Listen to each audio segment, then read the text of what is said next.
Saint एंसेंस्ट्रल पर्वत के बाहर की दुनिया पहले ही बर्फीली हवा जैसे जानवरों के कब्जे में है। पहाड़ों में रहने वाले लोग सैकड़ों सालों से बाहरी दुनिया से कोई संपर्क में नहीं हैं।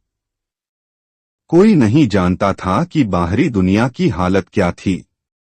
कहा जाता है कि जब इंसानियत अपने चरम पर थी तब शक्तिशाली साम्राज्य थे, लेकिन वे नष्ट हो गए।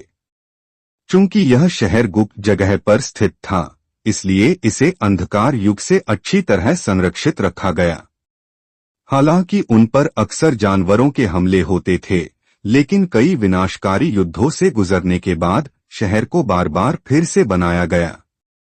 वे मिलीजुली दीवारें एक अदम्य स्मारक थीं। यह शहर मानवता की आशा का प्रतीक था। इसे कहते हैं ग्लोरी सिटी। होली ऑर्किड संस्थान, फाइटर अप्रेंटिस क्लास। सुना है कि नया टीचर सैक्रेड फैमिली से है और सिल्वर रैंक का डेमन स्पिरिटिस्ट भी है।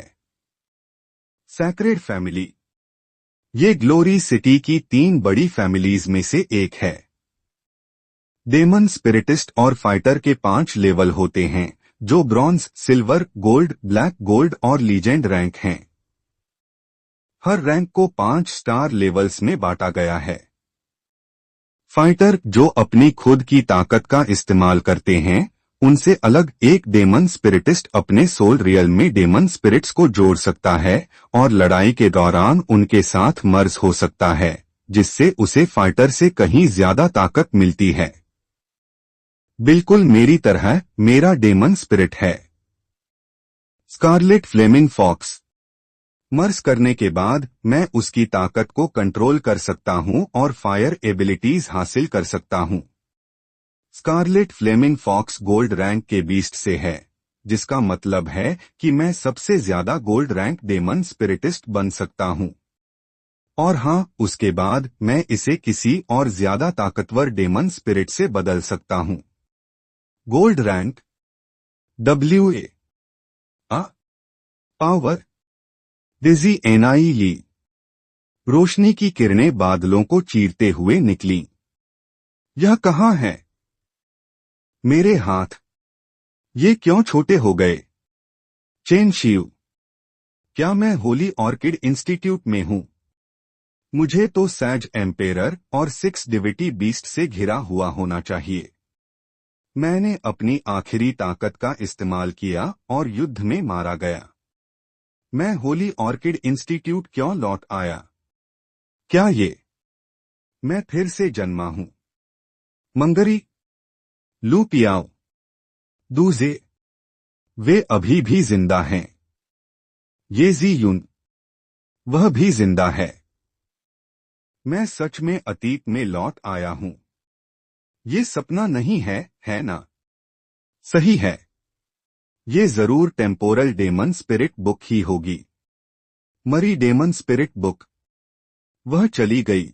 यह हमेशा मेरे साथ थी, जब से मैंने इसे कई युद्धों के बाद पाया था, और ये मेरी खून से सनी हुई थी। यह जरूर वही टेम्पोरल डेमन स्पिरिट बुक होगी जिसने मुझे मेरे 13 साल के बच्चे के रूप में वापस लाया।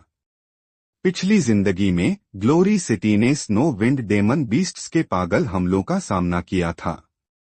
ग्लोरी सिटी के संरक्षक, लीजेंड रैंक के डेमन स्पिरिटिस्ट येमो युद्ध में मारे गए। भागते समय एक के बाद एक सभी मारे गए। तारों का गिरना, रात धीमी हो गई। मौत के खतरे के तहत हम सब एक दूसरे से कसकर लिपट गए। एक साथ अनंत रेगिस्तान में सफर करते हुए एक दूसरे की मुस्कान की वजह से मजबूत हो गए। पीछे मुड़कर देखा तो बहुत देर हो चुकी थी। आखिरकार मैं बच गया। अनंत रेगिस्तान से बाहर निकलने के बाद मैंने दिव्य महाद्वीप की यात्रा की। कई ऐसे इंसानों से मिला जो डेमन बीस्ट से बचकर निकल आए थे, और कई रहस्यमयी मुठभेड़ों का सामना किया। और साथ ही टेम्पोरल डेमन स्पिरिट बुक भी मिली। अफसोस, उस समय मैं अभी भी बहुत कमजोर था। जब ग्लोरी सिटी तबाह हुई, मेरी फैमिली और भाई युद्ध में मारे गए। ये जी यून भी भागते समय मर गई। जब मैं युद्ध में मारा गया तो मैंने उन दिनों को याद करने की इच्छा की जब मैं बस उसे मिला था, अगर स्वर्ग मुझे एक और मौका देता। अब जब मैं वापस आ गया हूँ, स्वर्ग ने मुझे एक और मौका दिया है। मैं बिल्कुल नहीं जाने दूंगा कि ग्लोरी सिटी फिर से तबाह हो। अगर ग्लोरी सिटी का विनाश नहीं होता, तो ये जी यून, जो एक सिटी लॉर्ड की बेटी है, मुझे जैसे एक गिरती हुई फैमिली के सदस्य को कभी न देखती। लेकिन अब जब मैं पुनर्जन्म ले चुका हूँ, तो ये सब कोई समस्या नहीं होगी। हालांकि मेरी प्रतिभा कमजोर है, लेकिन पिछले जीवन में टेम्पोरल डेमन स्पिरिट बुक से मिले ज्ञान के साथ मेरी प्रतिभा को उभारना अब कोई मुश्किल काम नहीं होगा। नीली, तुम क्यों मुस्करा रहे हो? बस खुश हूँ। अच्छे भाई, तुमसे मिलकर खुशी हुई। कौन सा अच्छा भाई? तुम समलैंगिक लॉर्ड, मुझे छोड़ दो। हे, तुम जो भी सोचो, मेरे दिल में तुम मेरे अच्छे भाई हो। अजीबो गरीब, मुझे पता है कि तुम भी ग्लोरी सिटी के एक कुलीन परिवार से हो, लेकिन मैं तुम्हें चेतावनी देता हूँ, उस लड़की के लिए कोई भी ख्याल मत रखना। उसकी पहचान बहुत रहस्यमयी है। जब वह स्कूल में शामिल हुई थी, तो प्रिंसिपल ने खुद उसकी डॉर्म की व्यवस्था की थी। वह मेरी लड़की है। मैं तुझे बचाऊंगा और साथ में बढ़ूंगा। यह कुलीन बस अब से मुझे घूर रहा है। हुम्फ! अगर उसने मुझे तंग किया, तो मैं उसे अच्छा सबक सिखाऊंगा।